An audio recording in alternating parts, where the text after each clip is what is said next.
So how do we proceed from retreat? How do we proceed forth in the world when we have been meditating for a week? How do we proceed forth from the cushion when we've been meditating for 30 minutes? When we touch into samadhi, when we touch into the undifferentiated, when we touch into the unbound, how do we carry that forward into day-to-day life? How do we carry that forward into the usual situations we find ourselves in?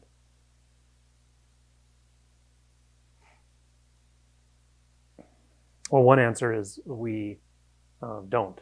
We don't carry an intention like that. Rather, we just let life overtake us again and again and again.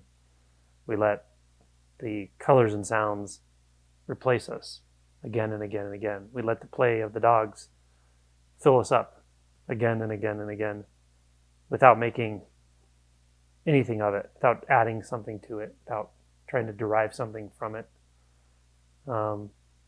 My Zen teacher used to say, just sit and don't make anything. Don't fabricate. Don't try to turn experience into something that you can reference later or that you can contemplate. Rather, just let it overtake you. Let the experience fill up the entirety of knowing, feeling, seeing, hearing right now. So one experience replaces another experience, replaces another experience, and the replacement is complete if we're surrendered, if we're open, if we're sincere, if we're vulnerable. Nothing is held, nothing is permanent, nothing is solid, nothing is continuous. And I've said this a lot of times, of course, in this week, but we don't have to remember that. We simply let the clarity of presence demonstrate it to us again and again and again. And it really just teaches us to be open, open, open, to let all of this experience, all of the movement, all of the sound, all of the stimulation, just completely replace everything. Replace all of your agendas, replace all of your intentions, replace all of your any previous sound, any previous movement, any previous sensation. Are simply replaced. And then it stops. And then it starts again. Yeah. This is like, this is really what Thich Nhat Hanh pointed to over and over and over. Life can only be found in the present moment. And there's a more superficial way to understand that, and then there's a very profound, very insight-based way to live that. And you could say that life becomes, or experiences or appearances become somewhat disjoint in that there's nothing moving from one experience to another. It's just experience replacing the previous experience, replacing, appearing, disappearing. And it's quite a ride. It's quite a ride when we just participate with our heart, with an open heart, with an open mind, without agenda. The agenda, I say that a lot because that's the key. If we have just a little bit of an agenda about how this should go, how I should feel.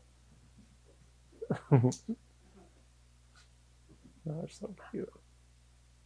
Good girls. Shake it out. Yeah, if I have any agenda about how this should go, how this moment should go, there's only one place I can go, and that's up into the mind. That's into the world of expectation, judgment, self, deception, ultimately, hesitation.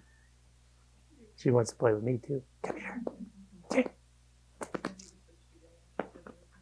Yeah, this. They wanted to do intuitive movement this round. First, they wanted to do sound meditation because they were drinking out of the bowls. Now they're doing intuitive movement. And that's it. It just replaces you. My Zen teacher also used to tell a story of how he struggled a lot with trying to merge with experiences, merge with a flower, and Like he really tried, he really put a lot of effort, struggled, and it was very frustrating for him. And then he finally realized if you become calm and silent through and through, the experience just replaces you. That's really pretty accurate. You can't force non-duality. You can just become quiet through and through. Quiet not just meaning meditatively quiet, not just meaning samadhi, but quiet without agenda. And if that's thoroughly digested, the agendalessness, then you will, anyone in YouTube land can hopefully hear Cleo licking water over here.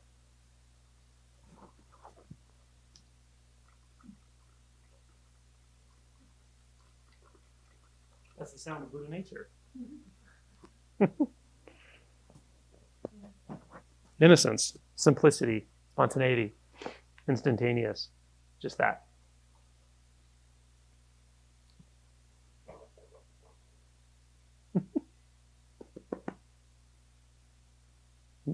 How's it taste? Spontaneity. Pretty gross. I'm surprised they like it, but yeah, anyway. I mean, it tastes like unfiltered water. Yeah.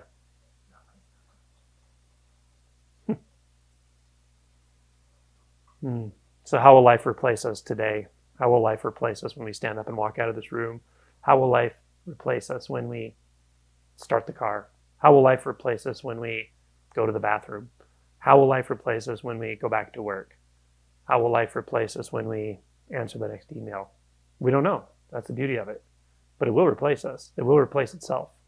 It will regenerate, coming to being out of nothingness, coming to appearance out of nothingness. That we can be sure of.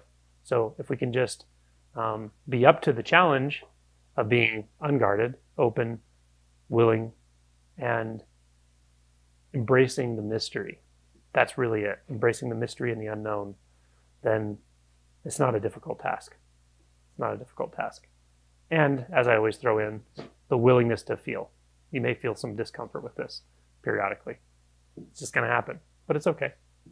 You have the capacity, you have the bandwidth for it. And that's it.